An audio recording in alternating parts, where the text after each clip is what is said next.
Assalamu alaikum, distinguished guests, ladies and gentlemen. Thank you for being here. Let me bring my panel on board here. I'm going to put you, Christian. Oh, he's gone the other way now. Now I've got them all running around. Okay, this in the way there. I had a flow on this. The wonderful Christian Skakkebæk, the co-founder and senior partner with Copenhagen Infrastructure. Wonderful to see you. Group CEO, Managing Director from TAQA Group. Jasim is with us. Jasim Thabet. Come on, guys. Okay, we also now have from EDF, Christian Bernard Fontana, the Chairman and the CEO, and from Aberdeen Investcorp Infrastructure Partners, Michael Fallon. Yeah, you can hear us. Sir Michael Fallon. He's very important. But anyway, he has done tremendous work, and we'll talk a little bit about that. Gentlemen, thank you all for coming on board. Our whole session is looking at connecting the currents, the next power play in physical to digital infrastructure. So this is extremely important in terms of what we're doing, building industry, moving manufacturing, looking at 2030 vision, looking at the development of industrial and manufacture, particularly here in Saudi, but indeed around the world, it's something we're hearing. Michael, if I might start with you, and we look at the digital energy projects, I guess, what are the ones that you think, I suppose, are making the biggest impact for two things, local communities, future generations, and particularly when you observe what's going on here in the region, in the GCC? Well, thank you, and a privilege to be part of this very distinguished panel. That must be one of the key questions. We're going to see big providers wanting to come in, the hyperscalers, to provide the kind of data and digitization that a growing economy like this needs. Which ones are going to be most successful? Which are going to make the biggest impact? First, I think the ones that are flexible enough to include some power provision within their projects, that they themselves can perhaps feed back to the grid, that they themselves can use to benefit the local community. We're seeing that in other areas of the world now. We're seeing even mini nuclear reactors being included, or very direct contracts with renewables as part of these new data centers. And it's the ones I think that can best connect regionally as well as locally that are likely to have the biggest impact. And again, I mean, I think, we've got clearly here for the next 2 days, we're going to be hearing from many of, the various people in the power sector, in the regional nuclear people are on board. Everyone's here. So we've a lot to play with, indeed, and play for. Bernard, we look at, electricity demand, which is growing, around the world, and long may it continue to grow, as you would say. How do you ensure energy security worldwide? And again, we look regionally. How do you balance that and ultimately meet growing demand? I mean, it's a big agenda, isn't it? And a dilemma in many ways. Yes. So my answer is obviously with growth and speed, but also with resilience. And I want to insist on that.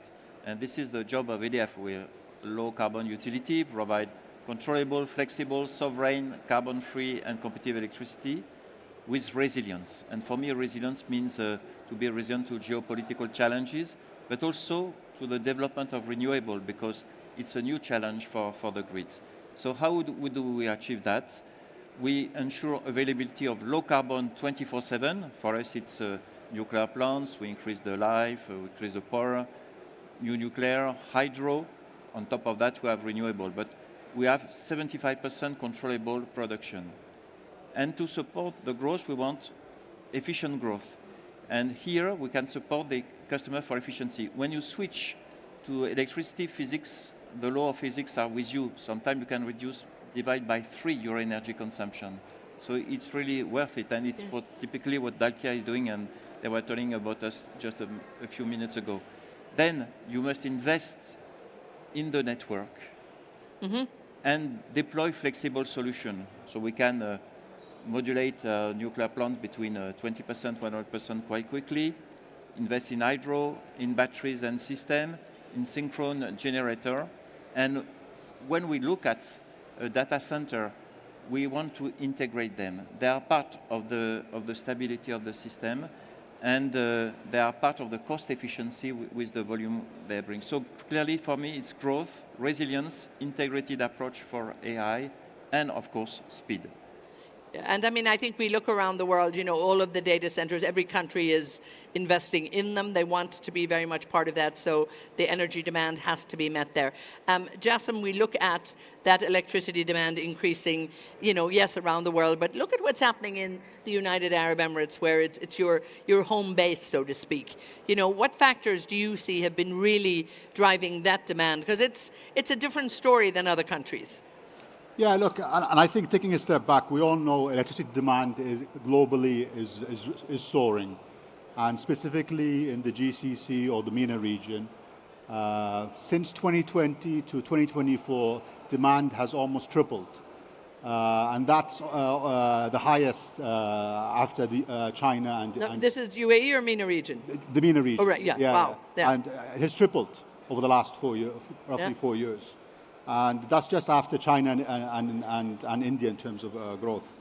And I think the UAE is no different. And this demand, an increase in demand, has happened way before the AI or the data center booms. And I think to be more specific to this part of the world, we all know biggest contribution of electricity demand and consumption is from cooling and seawater desalination, which is very highly energy intensive. So we're saving a lot of energy these days, huh? It's nice outside, but... Yeah, but again, I mean... most of the year. To give you some further context, when it comes to cooling represents half of the demand in peak summer in this part of the world. Yes. Yeah, I'm sure. So we all agree there's a big demand for AI, and there's no doubt about that. But in this part of the world, with the continuation of economic growth, population growth, demand for electricity is going to be really driven by cooling and water desalination, water production. Yeah, we'll come back to more of that. Now, Christian, we look at CIP, Copenhagen Infrastructure Partners, let's go back to where you've come into this. You're energy specialists first, and then you kind of came into the fund management side of the business. Does this give you a bit of an edge, I suppose, in the race to build new energy and digital infrastructure? And I suppose, where's the difference in what you do maybe to other people because of that industrial DNA that's very much in your heart? We have a little bit a mixture, or one leg in both camps, yes. Both being a strategic investor and being a financial investor. And if you go one step back, if you look at the energy sector, has the charm that you're actually able to one of the few places that where you can lock in cash flows for many, many years. You can basically go in and lock in a cash flow for 15 to 20 years if you can do it the right way, and if you are in the right sector of the part of the energy sector. So where you have the critical infrastructure or where there is a high need for electrons. And if you are an institutional investor, that gives some very stable cash flows which are not correlated to the normal business cycle. So where we have been able to come in is to being a vehicle for this capital directly into the development and construction of large energy projects.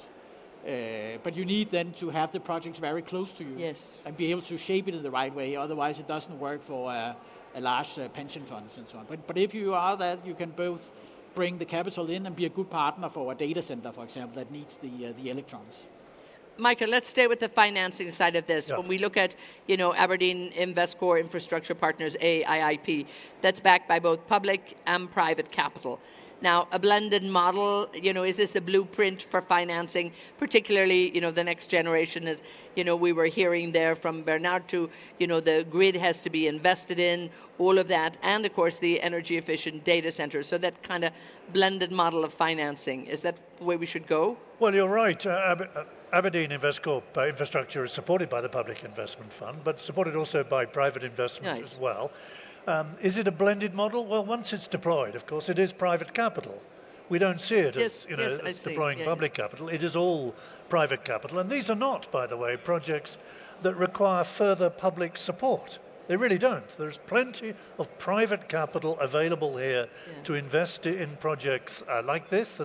And here in the Kingdom, Saudi Electric Company is flexible enough, to assist this.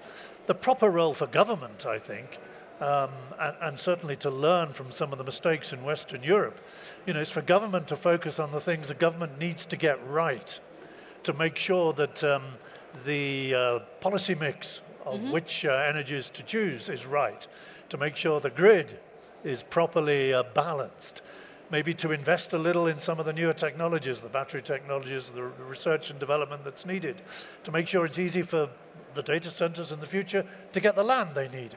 These are the things that government needs to focus on. Private capital is there, ready and waiting.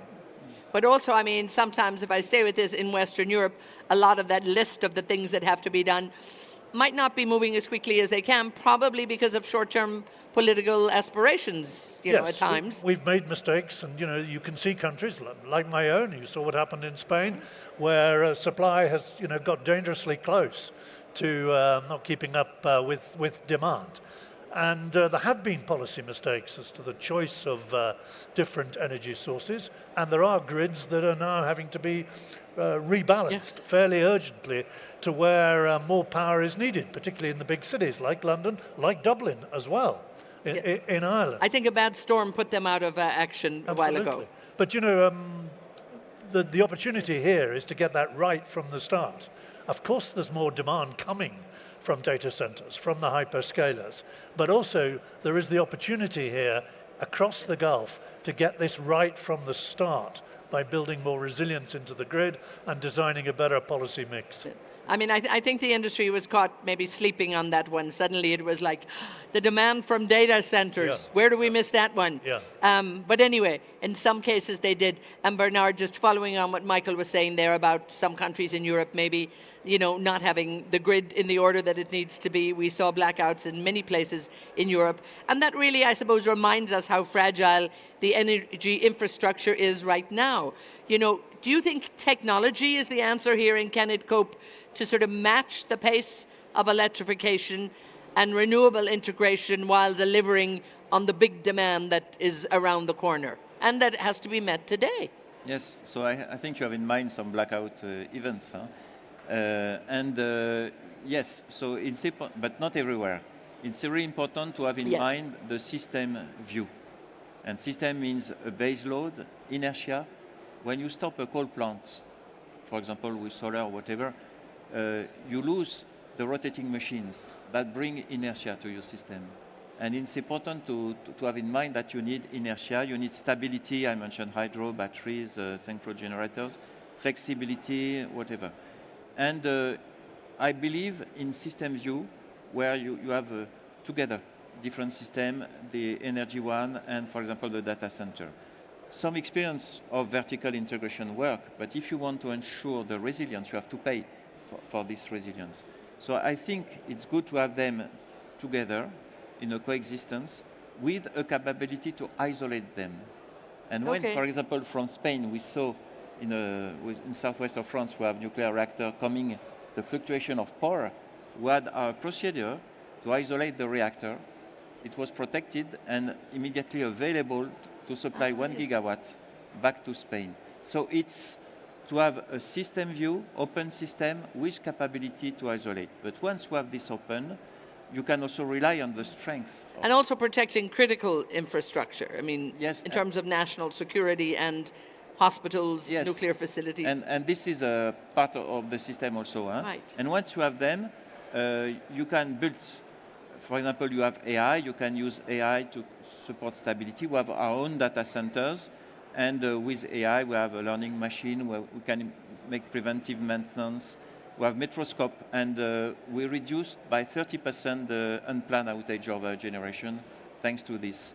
We have model also to plan how we can use and so on. We'll also further work on interconnection. So I really believe that the management of the system with some precautions is the right answer, rather than opposing and closing everything.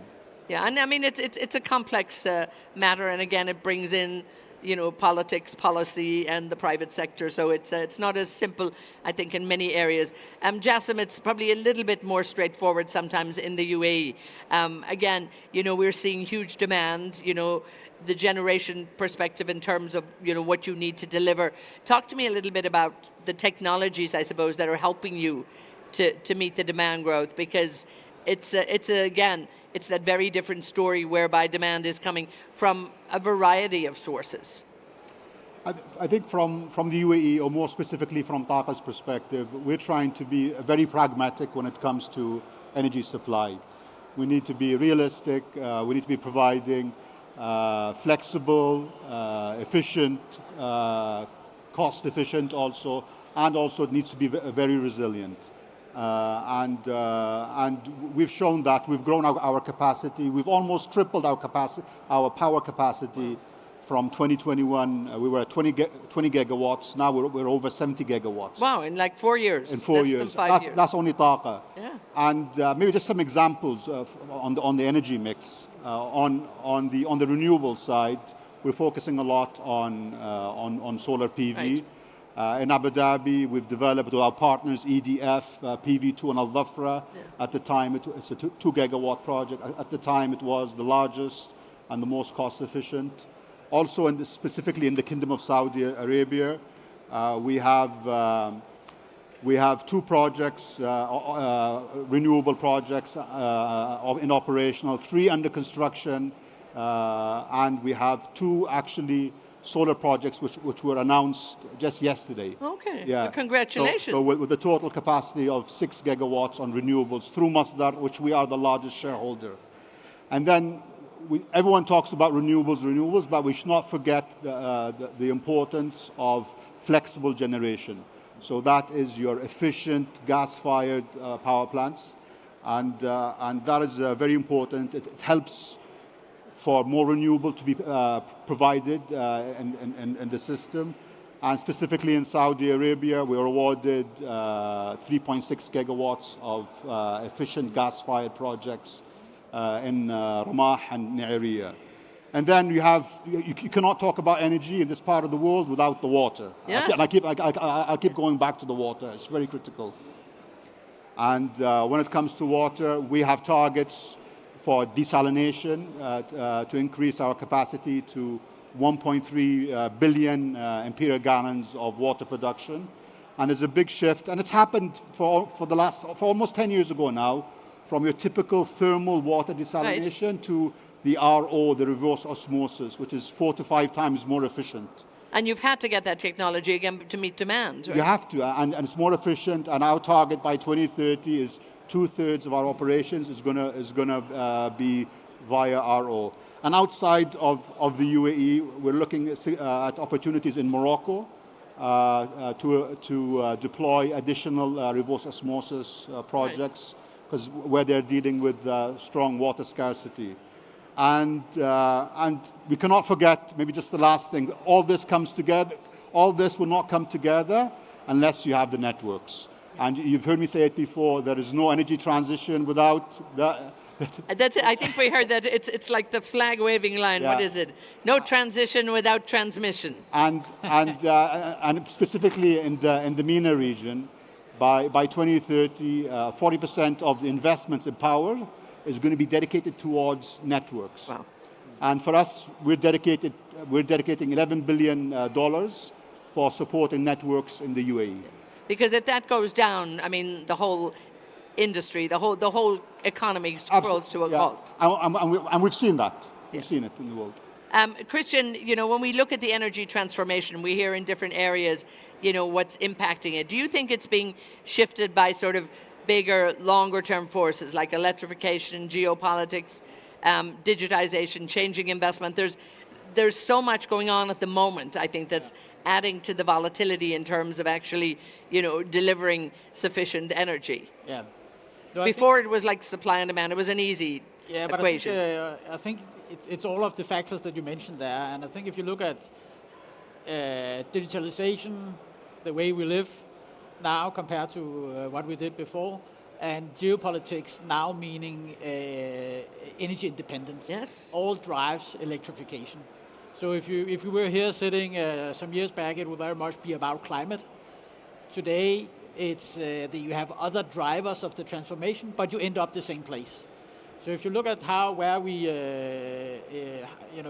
live as transformed, if you look at transportation sector, power is just a more efficient fuel than gasoline. It's 90% hits the wheel, whereas in a combustion engine it's 30%. Heating, you get 3 times as much energy back in heat as you put in power. So you see industry converting into heat pumps. You have the digitalization, which is also a change of how we live. And then if you look at Europe, you came to the geopolitics. If you look at Europe today, or you look at many of the countries in the APEC region where we act, energy security and self-supply is a huge part of the agenda. And the only way you can achieve that in many of these countries that are not blessed by big resource of oil and gas, that's through electrification. So we see the energy independence agenda, especially in Europe, actually driving a huge build out of different sources of renewable energy, batteries, and grids, and the combination of the three. So actually, a turn up compared to what we saw a few. So much has to be done, and so quickly. I'm getting a sign here that we have to move rapidly on our last couple of questions, and it will be just a quick one. Bernard, we look at, or Bernard, I have to say it right. We need to get the physical and the digital infrastructure right. Do you advocate that this is a time to completely redesign the grids? I mean, are we at that tipping point that we just can't depend on, putting Band-Aids here and there? It just has to be the big push to go forward. Already grids exist, and it's a good asset. Huh? If we have the foundation, yes. Built on them. Huh? And yes, we may be focused on growth, but we should also think to invest on the grids, to modernize them, to integrate the renewable because they are more spread. Also to equip them with digital so that we can optimize the use of the grid and make sure you have the system view. Which means when you invest somewhere, it's good to know the cost of the system because you may have a cost somewhere, may look efficient, but also you may have additional cost somewhere else. And basically it's what we do at EDF is to provide the energy infrastructure, generation, storage, flexibility, the operational expertise as for generation as well as like TAQA to optimize the use of electricity, and the AI innovation we incorporate. We have our data centers. We incorporate AI. We welcome data centers also, and make sure we anticipate, because be a bit on the safe side, because once you have the blackout, you see the cost. And that's basically what we focus on. Yes, indeed. I think that is very, very important nowadays, that anticipation, because it could overload. Michael, when we look at, the importance of planning digital and physical infrastructure all together, and given, your background in government and policy making and also in investment, we got 1 minute, we'll get them moving. They're getting impatient here. What policy and what regulations, how can we move this faster to get the right answer and the right combination? Well, I don't think we should beat ourselves up here. Of course, additional demand is coming through the data centers, digitization, and so on. But equally, there is private capital ready to be channeled into meeting it. And government, as I said earlier, just has to focus on getting this right and making sure that energy systems and data centers are not seen as opposites. That data centers can be part of a firmer, more resilient, more flexible energy system by contributing to it. And as I said earlier, by ensuring local benefit and that the local communities are taken with these large projects, if that is the way that this new power is going to be provided. Christian, a closing word from you too. We look at AI. Is it the new driver of energy demand? And so how can we make sure that we can deliver it while being sustainable? Yeah, I think it is to a wide extent. Following up on what I mentioned before, I think what we will see, we will need to build out is a combination of gas, as Jasim also said. It will be renewable energy, it will be batteries, and it will be grids, and it will be combinations of that.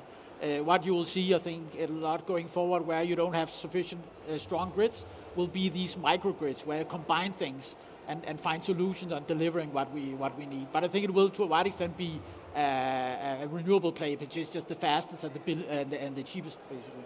Jasim, I'm leaving you the closing word here. AI data center infrastructure, yes, you're giving us the regional perspective here. How are we all going to keep pace to this? What are you doing? No, I think there's tremendous opportunity for when it comes to AI and data centers. And in fact, last week we had a groundbreaking ceremony for the world's largest battery storage. Yeah. So the prices have significantly improved. So there's great opportunities there when it comes to AI demand. And again, it's managing that. I think our key people here have got it in place, know what's going on. We have to wrap it up. I see your sign. We're doing it. We're coming. I just want to thank our dear audience here. Michael Fallon, thank you so much. Bernard Fontana, Jasim Thabet, and Christian Skakkebæk.